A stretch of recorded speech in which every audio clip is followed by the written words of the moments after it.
അസ്സലാമു അലൈക്കും വറഹ്മത്തുള്ളാ. ദഅവാനുഭവങ്ങൾ 30.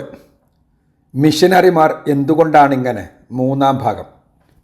ക്രിസ്തു ശിഷ്യനായ തോമാ ശ്ലീഹ 52-ൽ കേരളത്തിലെ മുസരിസിൽ, ഇന്നത്തെ കൊടുങ്ങല്ലൂർ, വന്നുകൊണ്ടാണ് ആദിമസഭ സ്ഥാപിച്ചത് എന്ന പരമ്പരാഗത വിശ്വാസത്തിന് ചരിത്രപരമായ അടിത്തറയൊന്നുമില്ലെങ്കിലും ആദിമ നൂറ്റാണ്ടുകളിൽ തന്നെ ക്രിസ്തുമതം ഇന്ത്യയിലെത്തിയിട്ടുണ്ടെന്നതിന് തെളിവുകളുണ്ട്.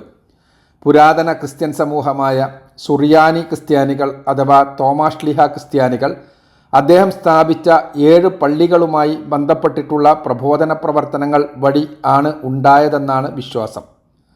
അവരെയാണ് മലയാളികൾ നസ്രാണികൾ എന്ന് വിളിച്ചു വന്നത്. 345-ൽ കാനായി തൊമ്മൻ എന്ന സുറിയാനി സഭയെ പിന്തുടർന്നിരുന്ന പേർഷ്യൻ മെസപ്പൊട്ടോമിയൻ വ്യാപാരി 72 കുടുംബങ്ങളുമായി കേരളത്തിലെത്തുകയും ഇവർക്ക് ചേര രാജാക്കന്മാരിൽ നിന്ന് ചെമ്പുതകിട് പ്രമാണങ്ങൾ അഥവാ കോപ്പർ പ്ലേറ്റ് ചാർട്ടേഴ്സ് ലഭിക്കുകയും ചെയ്തതായി രേഖകളുണ്ട്. അദ്ദേഹത്തിലൂടെയാണ് കേരളത്തിൽ ജ്ഞാനായ ക്രൈസ്തവരുണ്ടായത്. സിറിയൻ ഓർത്തഡോക്സ് സഭയുമായായിരുന്നു കേരളത്തിലെ ക്രിസ്ത്യാനികളുടെ ബന്ധം.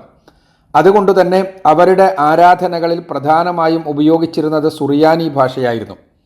മധ്യ പൂർവ്വദേശങ്ങളുമായി വ്യാപാര ബന്ധങ്ങൾ പുലർത്തിയിരുന്നതിനാൽ അവർ സാമ്പത്തികമായി മുന്നോക്കമായിരുന്നു.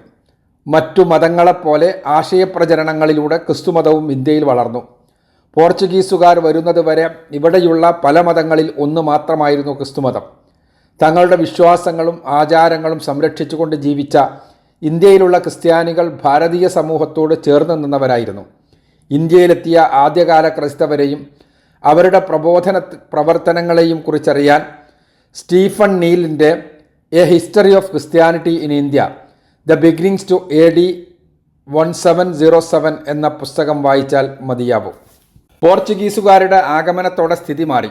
തങ്ങളെ സ്വീകരിക്കുവാൻ പ്രസ്റ്റർ ജോണിൻ്റെ പിൻഗാമികളുണ്ടാവുമെന്നും അവരെ ഉപയോഗിച്ചുകൊണ്ട് മുസ്ലിങ്ങളെ തറപറ്റിക്കുകയും ഇന്ത്യ മുഴുവൻ തങ്ങൾക്ക് കീഴിലാക്കുകയും ചെയ്യാമെന്ന് പ്രതീക്ഷിച്ച അവർക്ക് തെറ്റി.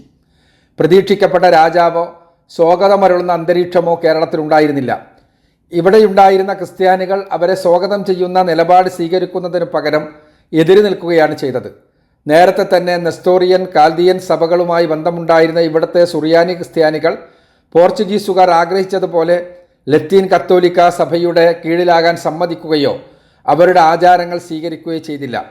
മാർത്താമോ ക്രിസ്ത്യാനികളെ ലത്തീൻ സഭയിൽ ലയിപ്പിക്കുകയും അവരുടെ പ്രാദേശിക ആചാരങ്ങളും വിശ്വാസങ്ങളും ഉപേക്ഷിപ്പിക്കുകയും ചെയ്യുന്നതിന് വേണ്ടി 1599 ജൂൺ മാസത്തിൽ കൊച്ചിയിൽ ഉദയംപേരൂരിൽ സംഘടിപ്പിച്ച ഉദയംപേരൂർ സുന്നഹദോസ് എന്നറിയപ്പെട്ട സഭാസമ്മേളനം പരാജയപ്പെടുകയാണ് ചെയ്തത്.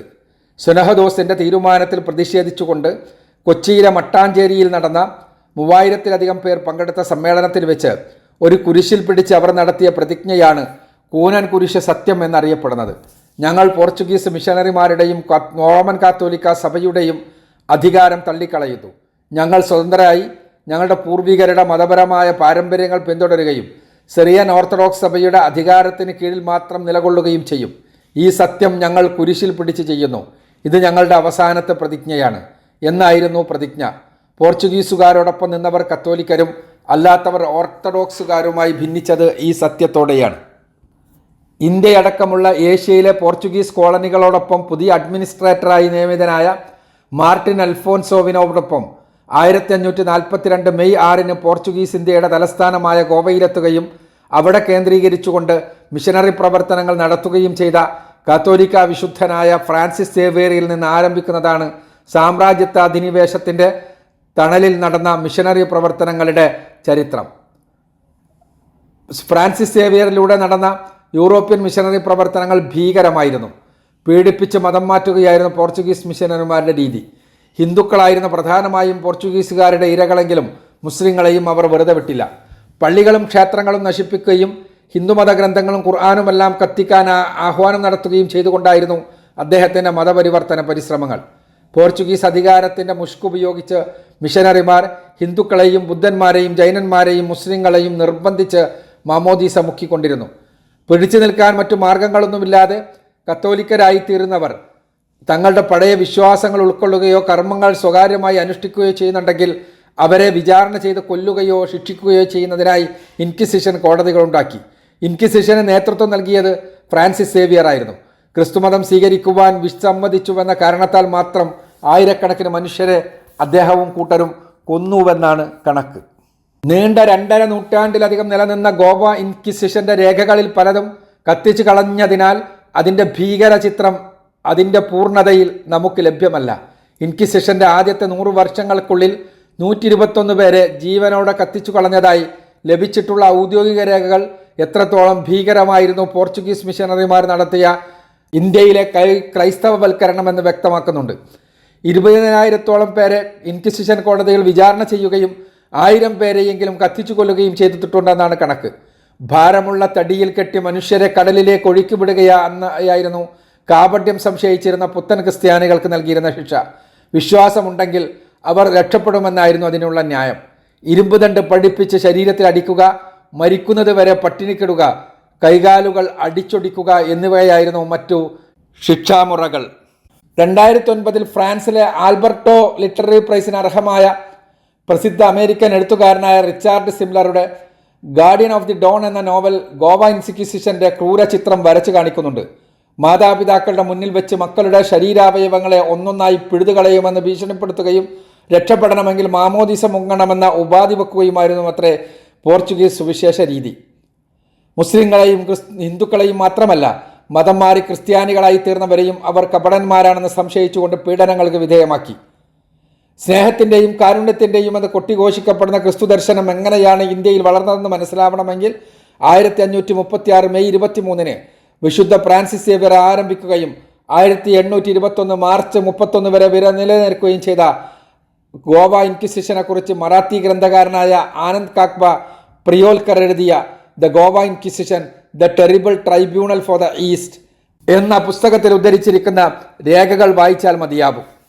പോർച്ചുഗീസുകാരുടെ നിർബന്ധിത മതപരിവർത്തനങ്ങൾ ഒരു ഭാഗത്ത് നടന്നുകൊണ്ടിരിക്കുമ്പോൾ തന്നെ മറുഭാഗത്ത് റോബർട്ടോ ഡി നൊബിലിയെ പോലെയുള്ളവ മിഷനറിമാർ സന്യാസി വേഷം കെട്ടി തെറ്റിദ്ധരിപ്പിച്ചുകൊണ്ടുള്ള മതമാത്ര പരിശ്രമങ്ങൾ നടത്തിക്കൊണ്ടിരിക്കുന്നുണ്ടായിരുന്നു. അതിനുശേഷം വന്ന ഫ്രഞ്ച് മിഷനറിമാർ പീഡനമാർഗം ഉപേക്ഷിച്ച് പകരം നൊബിലിയെ മാതൃകയാക്കുന്ന സമീപനമാണ് സ്വീകരിച്ചത്.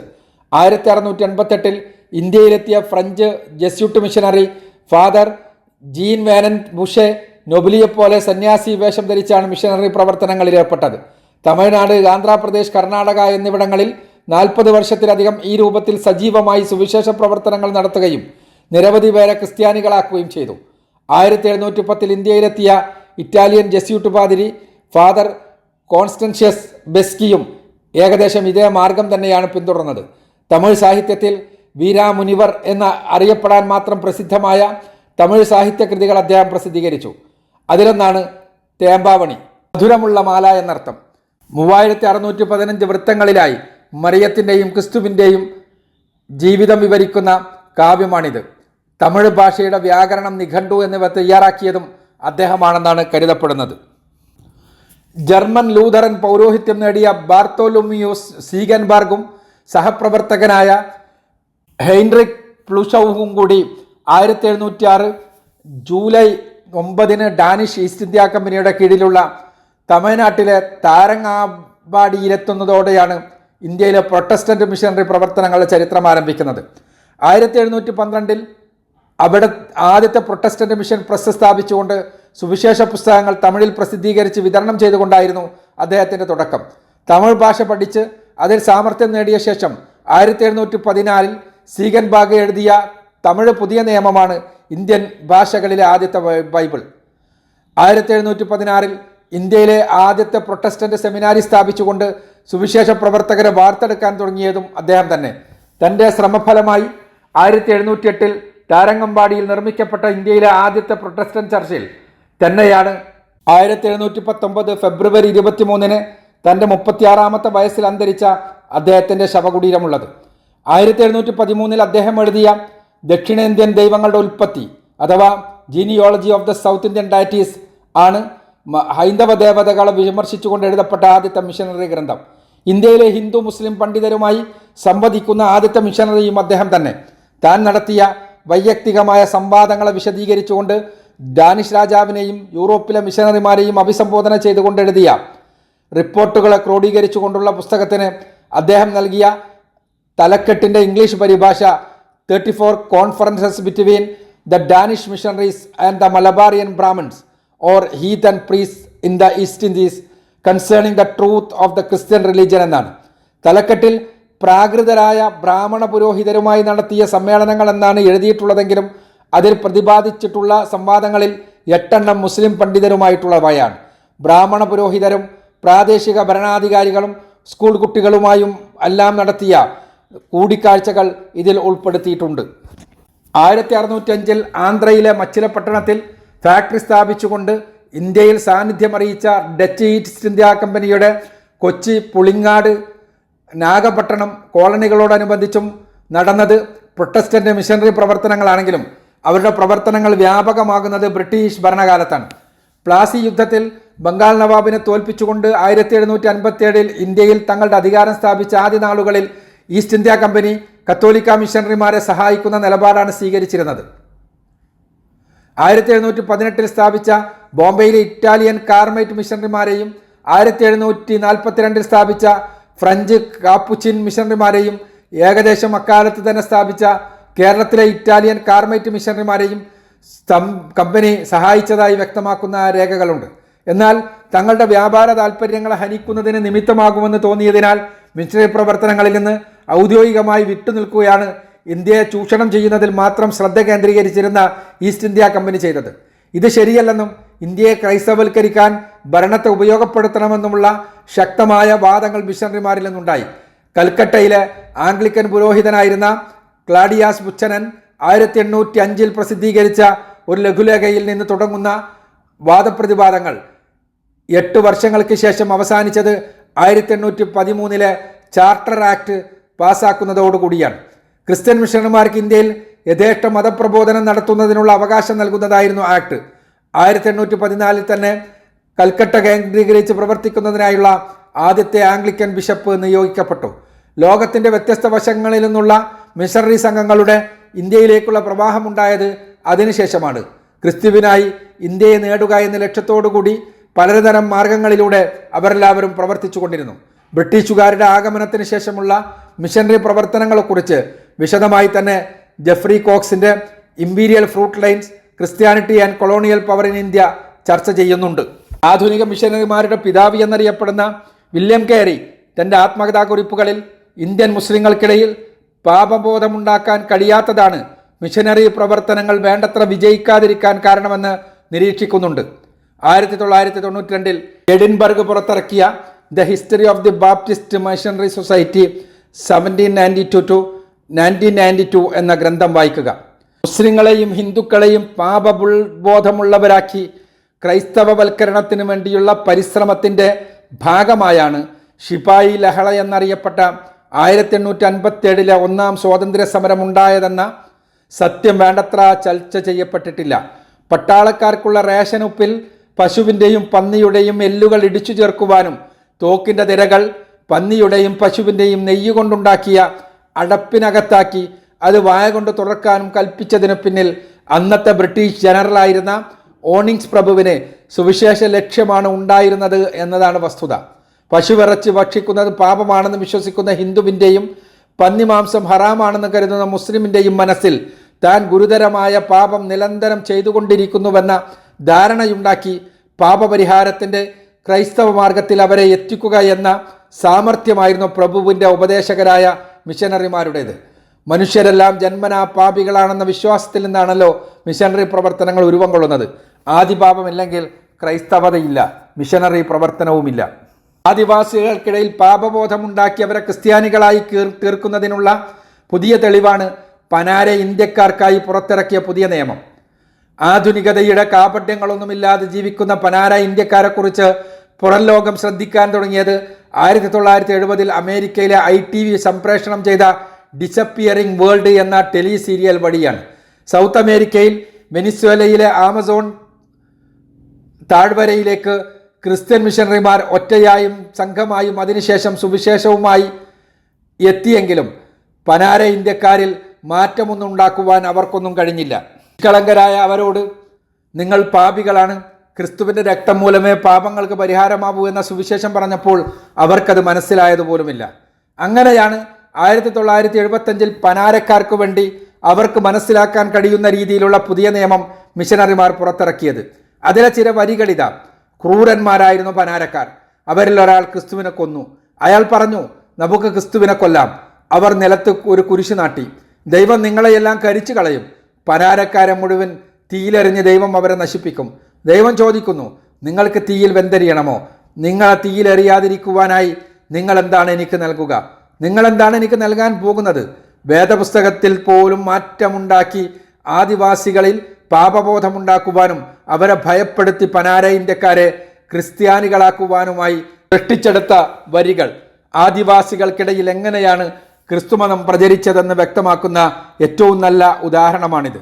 നോർമാൻ ലൂയിസിൻ്റെ the missionaries God against the Indians നോക്കുക.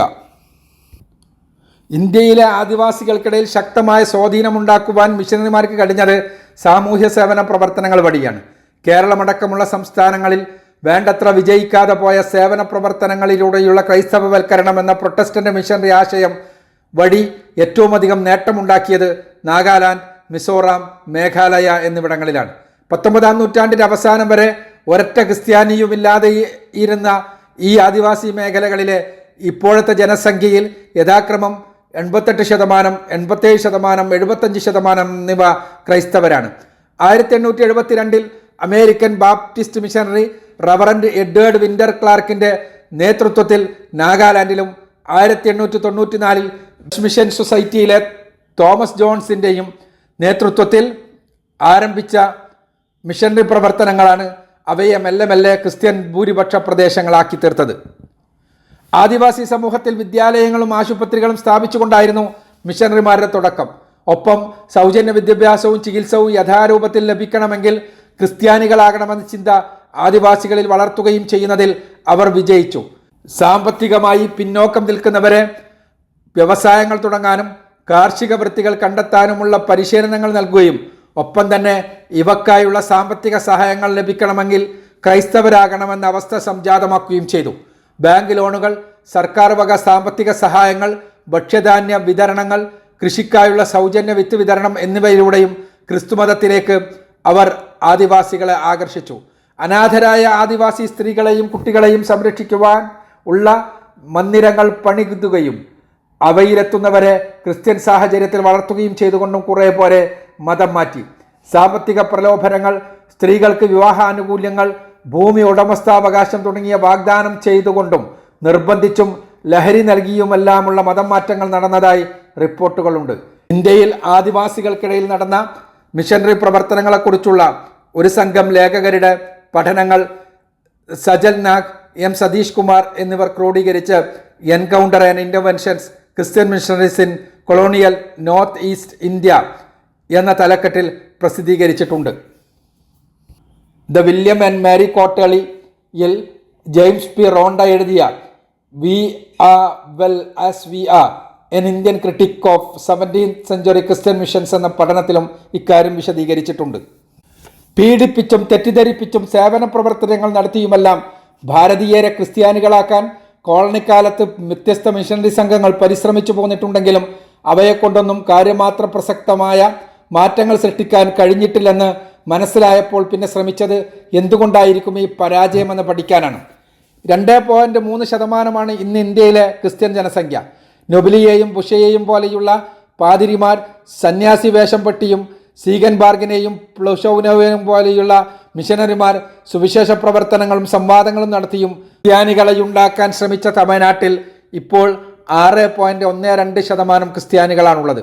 തോമാസ് ശ്ലീഹയുടെ കാലം മുതൽ സുവിശേഷ പ്രവർത്തനം നടക്കുകയും പോർച്ചുഗീസുകാർ മുതൽ ബ്രിട്ടീഷുകാർ വരെ വ്യത്യസ്ത രൂപങ്ങളിലുള്ള മിഷനറി തന്ത്രങ്ങൾ പയറ്റുകയും ചെയ്ത കേരളത്തിലെ ക്രിസ്ത്യൻ ജനസംഖ്യ 18.4%. പ്രലോഭനങ്ങളിലൂടെയും പീഡനങ്ങളുടെയും മതം പ്രചരണം നിർവഹിക്കപ്പെട്ട ഗോവയിലുള്ളത് 25.1% ക്രിസ്ത്യാനികളാണ്.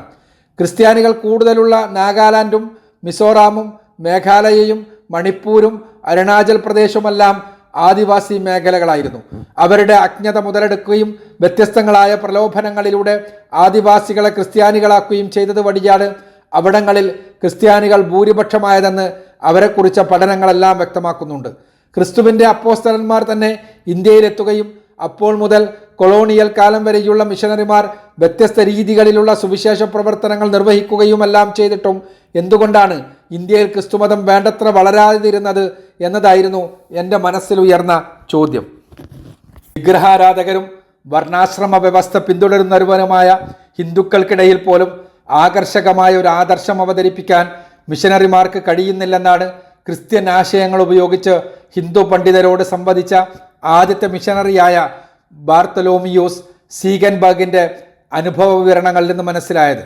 സേവന പ്രവർത്തനങ്ങളിൽ പൊതിഞ്ഞ ബ്രിട്ടീഷ് മിഷനറിമാരുടെ ആശയപ്രചാരണങ്ങളെ പ്രതിരോധിക്കാൻ ആര്യസമാജം, രാമകൃഷ്ണ മിഷൻ തുടങ്ങിയ ഹിന്ദു മത പുനരുജ്ജീവന സംഘടനകൾക്ക് സാധിച്ചത് ക്രൈസ്തവരുടെ ആശയദാരിദ്ര്യം കൊണ്ടാണെന്ന് വ്യക്തമായി.